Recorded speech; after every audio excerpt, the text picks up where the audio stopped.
You mentioned the word respect there for Liverpool, but it's a new look Liverpool side in many ways, and having some teething problems. And I suppose last year you could pick the starting team for Liverpool. It was just a case of who was going to start up front, Nunes or Gakpo. I suppose this year they haven't really consistency regarding a starting 11. Is that something Brentford can exploit? Yeah, like I said, we'll wait and see what the starting lineup is. Maybe it would have been easier to predict that. Does that make life a little bit easier when you're preparing and tactically? Yeah, probably. Can we take advantage of it? I'm not so sure. It's as simple as that. I go back to the level of talent that they have in the squad. Also need to factor in they play every few days, so they will probably chop and change a few players here and there. They've also obviously had to contend with a few injuries over the last few weeks. So we'll see what their starting lineup brings tomorrow night. Yeah, and one of the main strengths for Brentford this season has been your wingers, Schade and Quattara, especially their running power, their ability to run at full-backs. And it's been a rough start for Milos Kerkez and maybe Conor Bradley on the defensive side. Is that maybe Brentford and G-Tech Stadium stretch the field, make it as wide as possible and try and get your wingers going one-on-one against the full-backs? Yeah, I think Caoimhin and Dango are really important players for us, and they've showed that. I think on Monday night been a prime example of them with Thiago and what that potentially can look like. We've seen glimpses of it. I want to see it more and more. I think the more they play together, naturally that will build that rapport, that connection between the three of them. So yeah, the two of those players that you mentioned are really important players for us. Yeah, and on a positive note, Rico Henry, only 28, but it almost seems like he's been at Brentford for a lifetime at this moment.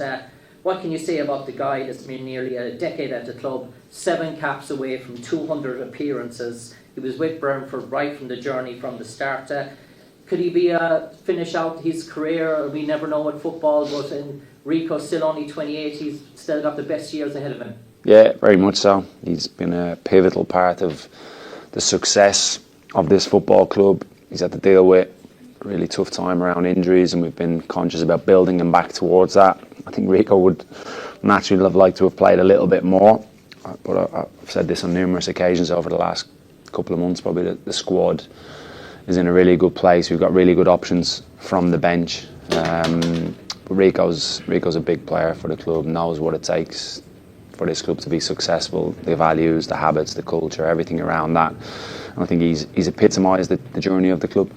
And my final question for you, I suppose as a coach, it's very much important to keep the morale of your players really, really high. And sometimes players can have various successes in international duty and they can come back in really good spirits. But coming from Ireland, it's hard times at the moment, and Caoimhin, Kelleher and Nathan Collins, probably the hardest time to put on an Irish jersey at the moment, with criticism from all rights, left, centre, coming at the players, coming at the management.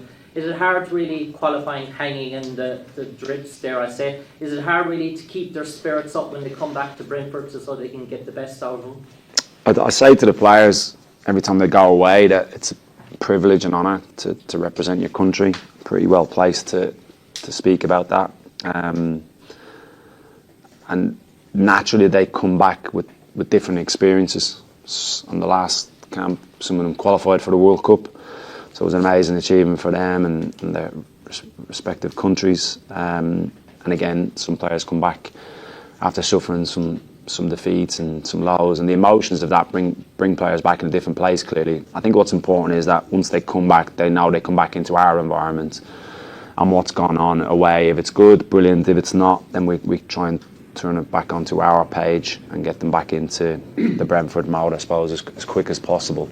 But for the two lads you mentioned, I have no concerns about Caoimhin or Nate. That they've been fine. As soon as they've been back, they've cracked on and played really well against West Ham. Thank you.